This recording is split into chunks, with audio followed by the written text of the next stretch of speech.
Hello students, this is Sunil sir from Sardana Tutorials. Welcome to all my students. Students, आज जो हम लोग paper discuss करने वाले हैं, जो सीरीज हम लोगों की पेपर डिस्कशन की चल रही है, इसी श्रृंखला में आज जो पेपर हम लोग डिस्कस करने वाले हैं ये है SSC CHSL 10+2 Tier 1 का पेपर है। कौन सा एग्ज़ाम है? Tier 1। और ये जो पेपर कंडक्ट हुआ था हेल्ड ऑन 8 of July 0807 2019 और इसकी जो शिफ्ट थी ये फर्स्ट शिफ्ट का एग्ज़ाम है। फर्स्ट शिफ्ट फर्स्ट, ठीक है ना। फर्स्ट शिफ्ट का ये पेपर है जो अब हम लोग डिस्कस करने वाले हैं। तो चलिए देखते हैं कि इसका पहला क्वेश्चन क्या है। सिंप्लीफिकेशन का है पहला क्वेश्चन। देखिए क्या है, 3/1/5 plus 3/5 plus 3/5 divided by 8/5 whole divided by 1/7 divided by 5/7 plus 1/7 divided by 1/3, है ना। चलिए क्या हो जाएगा बच्चों, इसको सॉल्व करते हैं। 5 3 15 1 16/5 16/5 डिवीजन की जगह मल्टीप्लाई अगर करेंगे तो क्या हो जाएगा 5/8 अपॉन 7 1 7 1 8 8/7 डिवाइडेड बाई 5/7 प्लस ये हो जाएगा 1/7 इंटू 3/1, है ना। डिवीजन की जगह मल्टीप्लाई हो जाएगा तो 1/3 की जगह 3/1 हो जाएगा। इधर बच्चों ये 5 से 5 कैंसिल हो जाएगा। 16/8 16/8 मतलब फाइनली क्या हो जाएगा 2। ये हो जाएगा 8/7 डिवाइडेड बाई 5/7 प्लस 3/7 कितना हो गया 8/7। तो ये हो जाएगा 2/8/7 डिवाइडेड बाई 8/7 और 8/7 को 8/7 से मतलब उसी नंबर को उसी से डिवाइड करें तो 1 आ जाएगा। कितना आ जाएगा बच्चों 5/7 प्लस 3/7 8/7 और इधर क्या आ रहा था 8/7। 8/7 को हम 8/7 से ही डिवाइड कर दे रहे हैं तो इसका फाइनल जो आंसर आएगा बच्चों वो क्या आ जाएगा, इसका फाइनल आंसर आ जाएगा 2, ठीक है ना। तो इस तरीके से ये हम लोग का क्वेश्चन था और इसको हम लोगों ने इस तरीके से सॉल्व किया। तो इसका जो करेक्ट आंसर आएगा बच्चों को कितना का 2 आएगा, ठीक है ना। चलिए आगे बढ़ते हैं। ऑप्शन में नहीं दिया उसका कोई बात नहीं है, लेकिन सॉल्व ऐसे ही होगा, ठीक है ना। इसमें कहीं कोई दिक्कत नहीं है। एक बार फिर से चेक कर ले रहे हैं। 8/7 डिवाइडेड बाई 5/7 प्लस ये हो जाएगा 1/7 into 3/1 means 3/7 means 8/7 8/7 divided by 8/7 finally क्या आ गया 8/7 को 8/7 से डिवाइड करेंगे तो 1 आ जाएगा और ये 2/1 मीन्स फाइनली 2। चले आगे बढ़ते देखते हैं नेक्स्ट क्वेश्चन क्या है।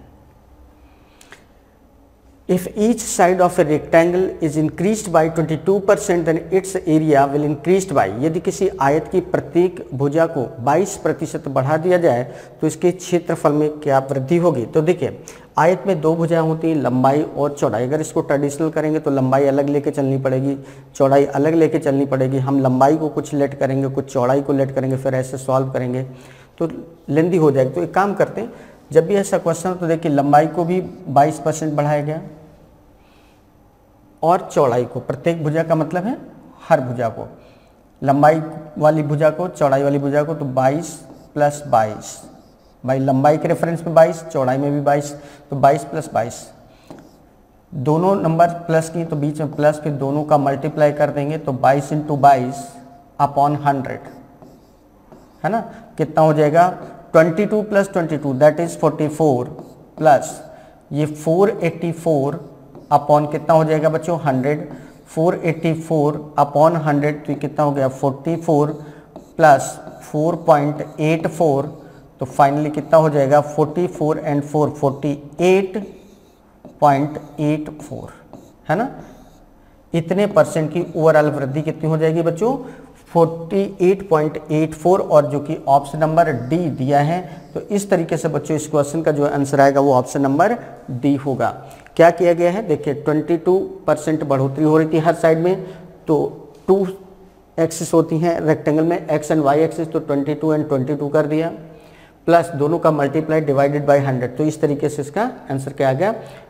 हमेशा ध्यान रखिए कि अगर यहाँ पर लास्ट में आंसर पॉजिटिव आता तो हमेशा वृद्धि होती है, अगर माइनस आता इन केस तो कमी हो जाती, बस ये ध्यान रखिएगा। तो इसका आंसर क्या होगा कि प्रत्येक भुजा में वृद्धि करने पर इसका जो एरिया होगा 48.84% बढ़ जाएगा।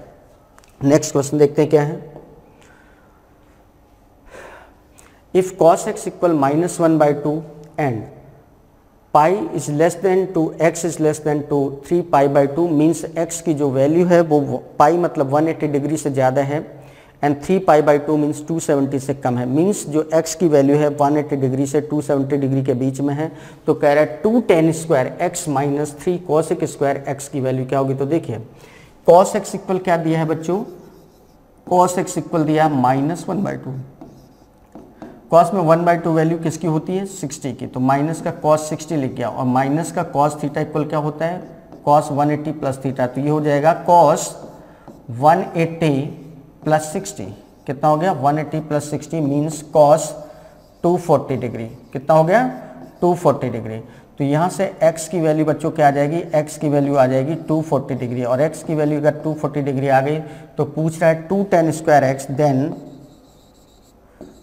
2 tan स्क्वायर x प्लस नहीं minus 3 cosec square x minus 3 cosec square x, इसकी वैल्यू बतानी। तो x की वैल्यू हमें पता है 240 है, तो ये फाइनली क्या हो गया 2 tan square 240 degree minus 3 cosec square 240 degree, finally कितना हो जाएगा, इसको लिखेंगे 2 tan 240 डिग्री को लिख सकते हैं tan square 180 plus 60, 180 plus 60 degree minus 3 cosec square 180 plus 60 degree, है ना, ये लिख सकते हैं। और tan 180 plus theta tan theta होता है, तो ये बन गया tan square 60 degree minus 3 cosec square 60 degree, 3 cosec square 60 degree.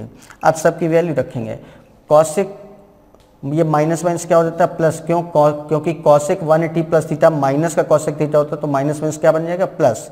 अब tan 60 की वैल्यू √3/2, √3 तो 2 इंटू √3 का स्क्वायर प्लस 3 इंटू cosec 60 की वैल्यू क्या होती है 2/√3, 2/√3 का स्क्वायर कर देंगे तो फाइनली कितना हो जाएगा 2 इंटू √3 का स्क्वायर करेंगे 3 प्लस 3 इंटू 2 का स्क्वायर 4, √3 का स्क्वायर 3, 3 से 3 कैंसिल, कितना हो गया 6 प्लस 4 दैट इज 10। तो इस तरीके से इसका जो आंसर आएगा बच्चों कितना आ जाएगा 10। तो इस क्वेश्चन का आंसर क्या आ गया 10, जो कि ऑप्शन नंबर बी में दिया है। तो इस तरीके से देखा आपने कि किस तरीके से इस क्वेश्चन को सॉल्व किया गया। बहुत अच्छा, बहुत बढ़िया सा क्वेश्चन था, कुछ नहीं करना था, बस हमें x की वैल्यू निकालनी थी। उसके लिए हमने क्या किया हुआ है, cos x इक्वल हमारा क्या है -1/2, तो हमने ये देख लिया cos में 1/2 वैल्यू किसकी होती है cos 60 की, तो माइनस का cos 60 लिख दिया। अब माइनस का cos थीटा बच्चों क्या होता है, माइनस का cos थीटा होता है cos 180 प्लस थीटा, तो 180 प्लस 60 कर दिया तो ये बन गया cos 240। तो इस तरीके से x की वैल्यू क्या आ जाएगी 240 डिग्री, और x की वैल्यू आ गई तो हमसे पूछा गया था 2 tan square x minus 3 cosec square x, यहाँ वैल्यू रखेंगे तो क्या बन जाएगा 2 tan square 240 degree minus 3 cosec square 240 degree, फिर 240 डिग्री tan 240 डिग्री को हम लिख सकते हैं tan 180 प्लस 60। इसी तरीके से cosec 240 को लिख सकते हैं cosec 180 प्लस 60, तो tan 180 plus theta tan theta होता है, cosec 180 प्लस थीटा माइनस का cosec थीटा होता है, तो ये फाइनल बन जाएगा। अब इसके बाद बस वैल्यू रख के सॉल्व कर लिया, तो हमारा फाइनल आंसर क्या आ गया 10। तो इस तरीके से बच्चे इस क्वेश्चन का आंसर क्या होगा 10। अब हम बात करते हैं नेक्स्ट क्वेश्चन के। The given bar graph presents the number of students of 2 schools for 6 years। 2 school हैं, इनमें से 2 स्कूलों में विद्यार्थियों की संख्या को प्रदर्शित किया गया है 2008, 2009, 2010, 11, 12, 13 में। तो इस पर पहला क्वेश्चन क्या है देखिए, पहला जो क्वेश्चन है वो क्या है, सभी वर्षों के दौरान स्कूल बी और स्कूल ए, ये वाला स्कूल ए है, ये ए, ये और डार्क वाला ये बी है ना। डार्क वाला स्कूल कौन सा है, बी, ये बी है।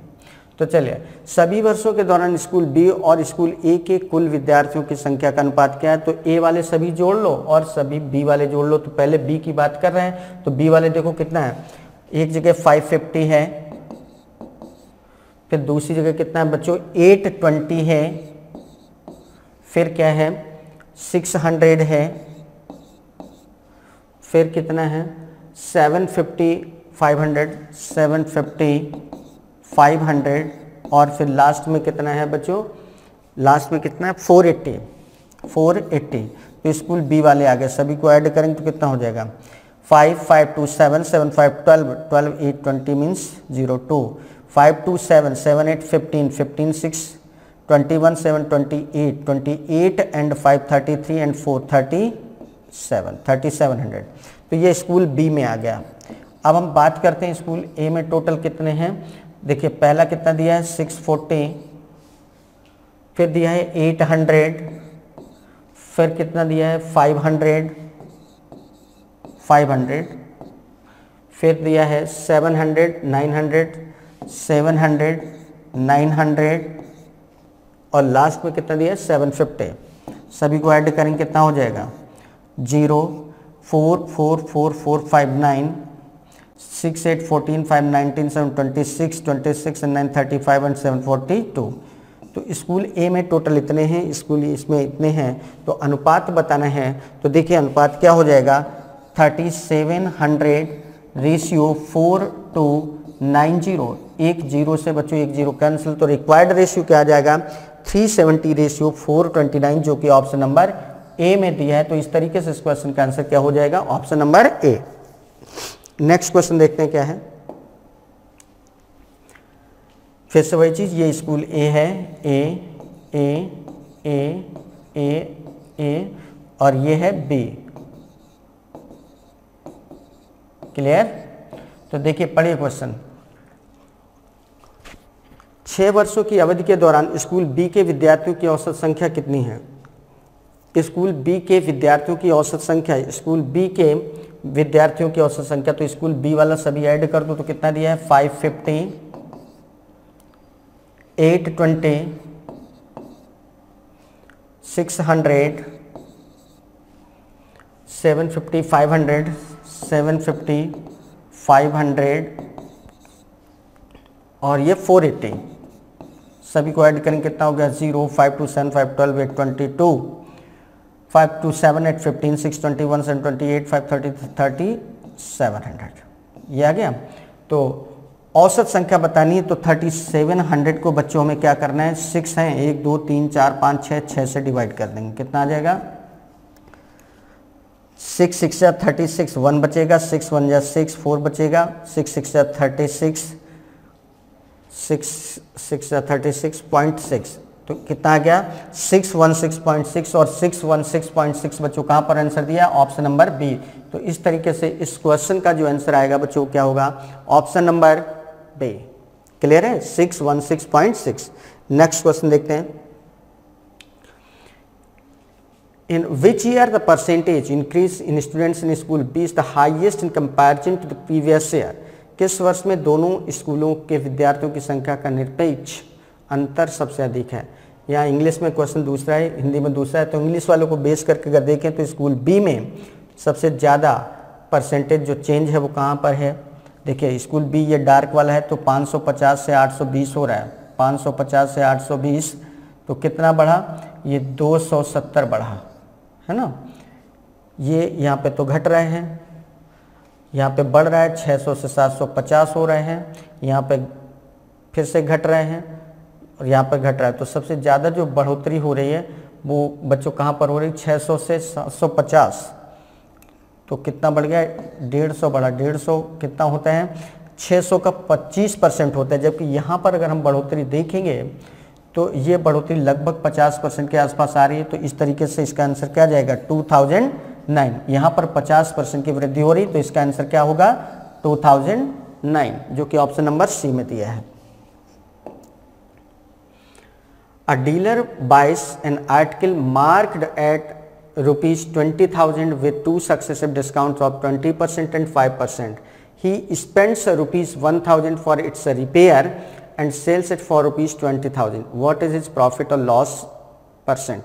एक डीलर 20,000 रुपये के अंकित मूल्य पर 20% और 5% की 2 क्रमागत छूट के साथ एक वस्तु खरीदता है। वह इसकी मरम्मत के लिए 1,000 रुपये खर्च कर देता है और इसे 20,000 रुपये में बेच देता है, तो उसका लाभ या हानि प्रतिशत क्या? देखिए 20,000 मार्केट प्राइस थी और इसको खरीदता है 2 डिस्काउंट पर। पहला डिस्काउंट कितना है बच्चों? पहला डिस्काउंट है 20% और फिर अगला है 5%। तो 20% डिस्काउंट बाद इसकी कीमत क्या बची होगी? 80%, 80/100, फिर 5% की और छूट मिल गई, तो अब 95%, तो 95/100। तो 20 ये कैंसिल, 20 ये कैंसिल। इसको सॉल्व करेंगे तो ये हो जाएगा आपका 95 × 9, 190 × 80 है ना, 19 × 8 = 152। 15,200 रुपये में उस चीज़ को खरीदा। 15,200 रुपये में खरीदा। 15,200 रुपये में खरीदने के बाद बच्चों 1,000 रुपये रिपेयर में लगा दिया।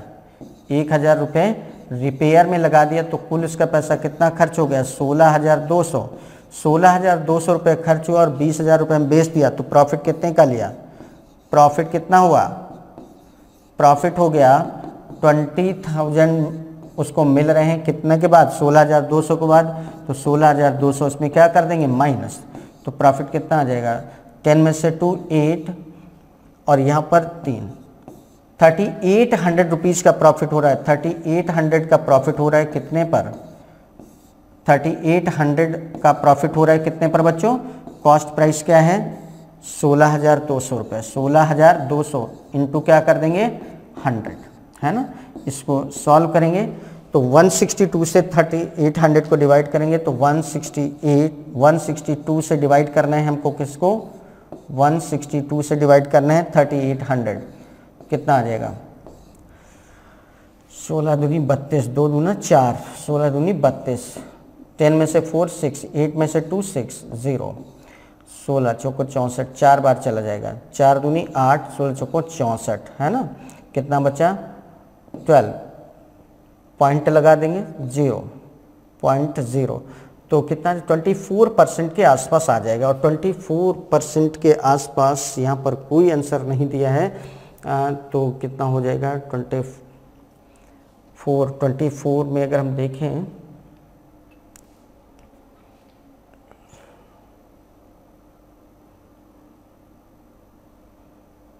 इसको सबसे नियरेस्ट आंसर पे क्या लिया जाएगा? 23.6% का प्रॉफिट या 23.46% का प्रॉफिट के इसमें देखेंगे, सबसे नियरेस्ट जो आंसर आ रहा है वो ये आ रहा है। तो इस तरीके से इस क्वेश्चन का आंसर क्या जाएगा? Option number C. तो ये था बच्चों क्वेश्चन। तो उम्मीद करते हैं समझ में आ गया होगा। चलिए अब आगे बढ़ते हैं और देखते हैं अपना जो नेक्स्ट क्वेश्चन है वो क्या है। ओके स्टूडेंट्स, चलिए बात करते हैं नेक्स्ट क्वेश्चन की। नेक्स्ट क्वेश्चन है, in a triangle ABC the bisectors of angle B and angle C meet at point O with in the triangle. If angle A equal 110 degree then the measurement of angle BOC। त्रिभुज ABC में कोण B और कोण C के समद्विभाजक त्रिभुज के अंदर O पर मिलते हैं।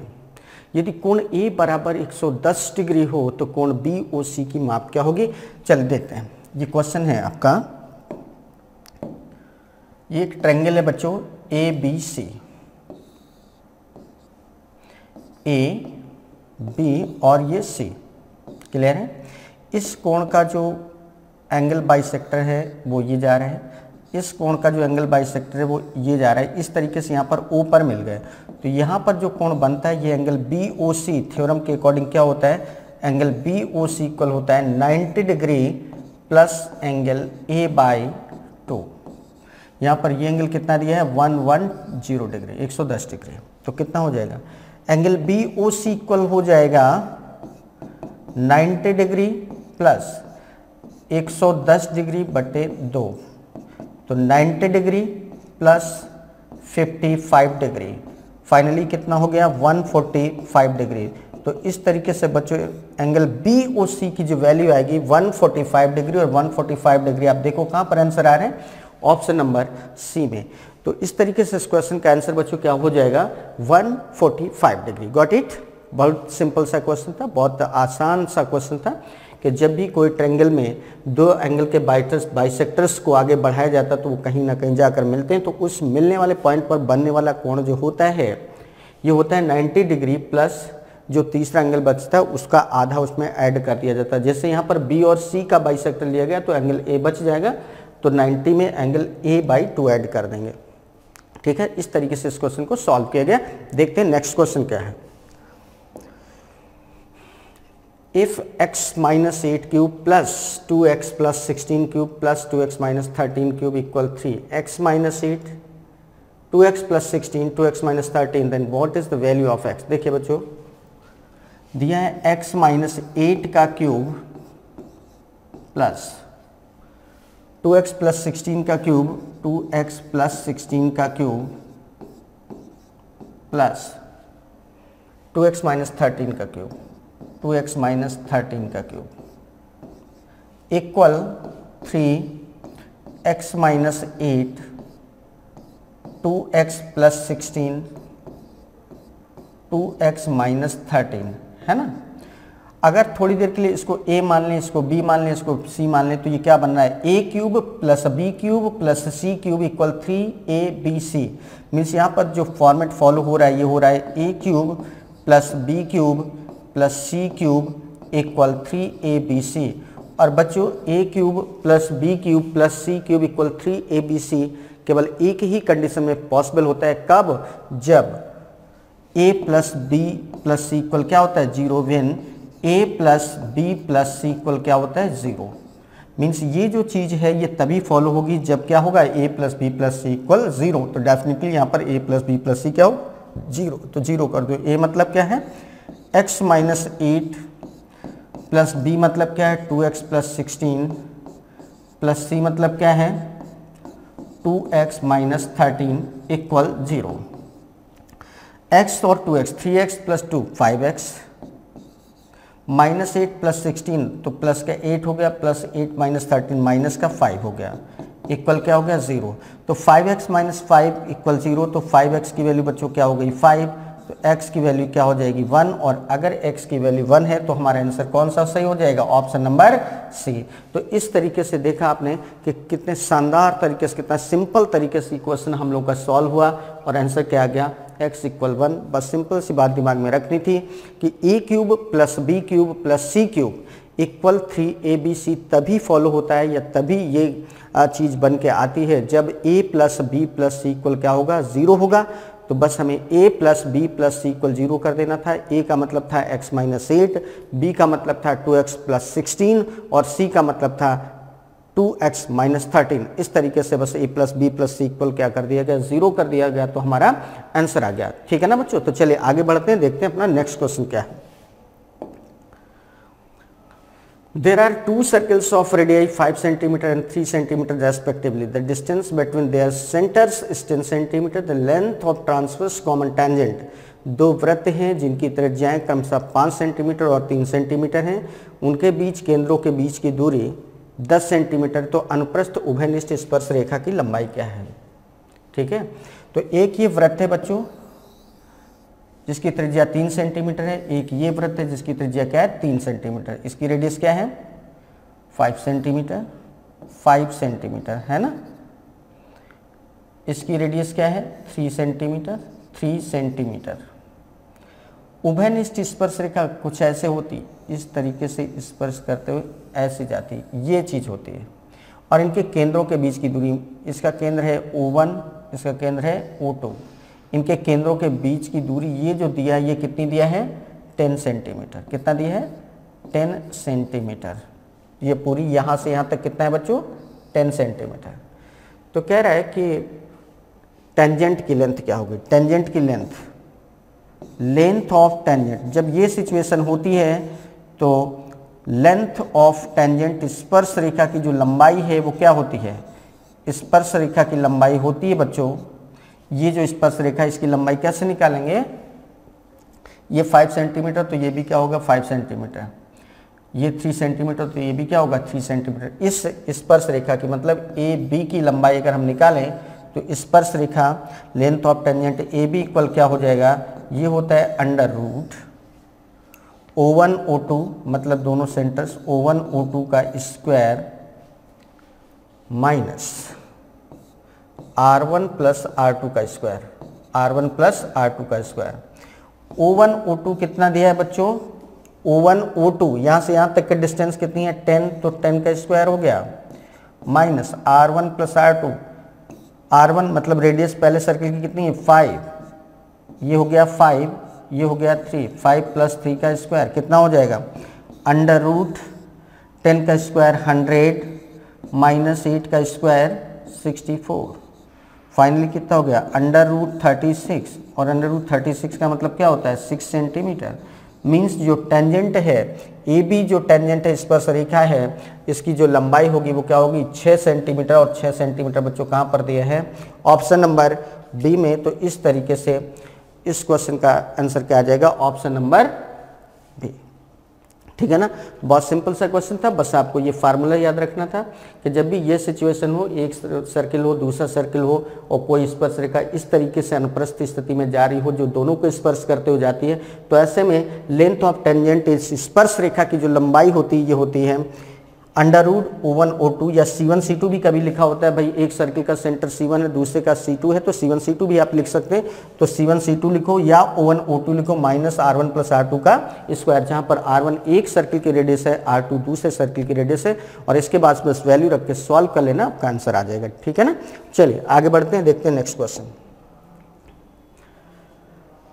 2 cosec square 39 degree, 2 cosec square 39 degree minus 10 square 50 degree minus 10 square 51 degree, ये हो गया minus 2/3 sine 90 minus 10 square 56 degree 10 square 56 degree into Y into 10 square 34 degree equal y/3, ये दिया है। चलिए 2 cosec square 39 degree, cosec square 39 degree minus इसको लिख सकते हैं 10 स्क्वायर 90 माइनस 39, 51 को क्या लिख सकते हैं 90 माइनस 39 लिख सकते हैं ना, कोई दिक्कत, माइनस 2/3 साइन 90 की value 1 minus 10 square 56 degree into Y into इसको लिख सकते हैं 10 स्क्वायर 90 माइनस 56, 34 को 90 माइनस 56 लिख सकते हैं, इक्वल क्या दिया है y/3। ये हो जाएगा आपका 2 cosec स्क्वायर 39 cosec स्क्वायर 39 और 10 90 माइनस थीटा क्या होता है cot थीटा, तो माइनस का cot स्क्वायर 39 बन गया minus 2/3 minus 10 square 56 degree into Y into 10 90 minus theta क्या हो गया cot square 56 degree equal y/3, है ना। ये हो जाएगा बच्चों 2, और ये आइडेंटिटी लिखे, इस आइडेंटिटी की वैल्यू क्या होती है cosec square theta minus cot square theta 1, तो 2 इंटू 1 माइनस 2/3 माइनस 10 थीटा और कॉट थीटा एक दूसरे को उल्टे होते हैं तो इससे ये कैंसिल हो जाएगा, तो फाइनली क्या बच जाएगा, ये बच जाएगा आपका y माइनस y इक्वल क्या हो जाएगा y/3, कितना हो जाएगा 2 1 जा 2 2 माइनस 2/3 और ये उधर जाएगा तो कितना हो जाएगा y/3 प्लस y, कितना हो जाएगा 3 2 जा 6 minus 2 4/3 equal y plus 3y 4y/3, 3 से 3 कैंसिल 4 इक्वल 4y, तो इससे बच्चों y की वैल्यू क्या आ जाएगी 1, y की वैल्यू क्या आ जाएगी 1, y इक्वल 1, और y इक्वल 1 देखिए कहाँ पर दिया ऑप्शन नंबर 1, तो इस तरीके से इस क्वेश्चन का जो आंसर आएगा बच्चों क्या होगा ऑप्शन नंबर 1। डेफिनेटली इसका जो आंसर होगा वो क्या होगा, option number 1, option number A, जहाँ पर आंसर दिया 1। तो उम्मीद करते हैं ये क्वेश्चन बहुत अच्छे से आप समझ गए होंगे क्या किया गया, कैसे किया गया है, तो बहुत अच्छे से समझ गए होंगे। चलिए आगे बढ़ते हैं, देखते हैं अपना नेक्स्ट क्वेश्चन क्या है। The sum of salaries of A and B is rupees 43,000. A spends 95% of his salary and B spends 80% of his salary. If their savings are the same, what is A's salary? A और B के वेतनों का योगफल 43,000 रुपये है। A अपने वेतन का 95% खर्च करता है और B अपने वेतन का 80% खर्च करता है। यदि उनकी बचत समान है तो A का वेतन कितना है? देखो दोनों का वेतन है कुल मिलाकर 43,000 रुपये। तो अगर A की सैलरी X है, A की सैलरी हम क्या मान लें X है, तो B की सैलरी बताओ क्या बचेगी? दोनों की 43,000 है तो B की जो सैलरी बचेगी वो हो जाएगी 43,000 माइनस X। बात समझ में आई? दोनों की कुल मिलाकर जो सैलरी है वो कितनी है? 43,000 रुपये। अगर उनमें से A की सैलरी X है तो B की सैलरी क्या बचेगी? 43,000 माइनस X। अब कह रहा है A 95% क्या करता है? खर्च कर देता है। B 80% खर्च कर देता है। A अगर 95% खर्च कर देता है इसका मतलब वो 5% बचाता है। B 80% खर्च कर देता है इसका मतलब वो 20% बचाता है। और दोनों की सेविंग्स बराबर हैं तो A की सेविंग्स क्या होगी? A की जो सैलरी है इसका 5% बचा रहा है तो x इंटू 5/100 हो गया, इक्वल B की सैलरी कितनी? 43,000 माइनस x है, इसका वो 80% खर्च करता है तो 20% बचाता है, 20/100। बस ये दोनों चीज़ें क्या है? बराबर है। A की सेविंग और B की सेविंग बराबर है। सॉल्व कर लो तो ये हो जाएगा आपका 5x इक्वल 43 टू जाए 86,000 माइनस 2x।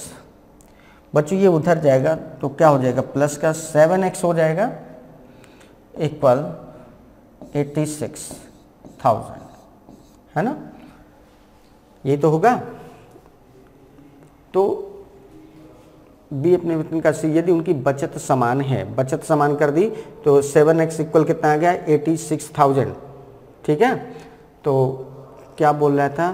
तो A का वेतन कितना है? A का हमें वेतन बताना है तो x की वैल्यू क्या आ जाएगी? 7 से डिवाइड कर देंगे। 7 से डिवाइड करेंगे तो कितना हो जाएगा? 7 से डिवाइड करेंगे तो बच्चों कितना हो जाएगा? सॉरी ये 20x है बच्चों, ये आपका 20x है ना? इसको ज़रा सॉल्व करेंगे, ये गलत हो गया थोड़ा सा।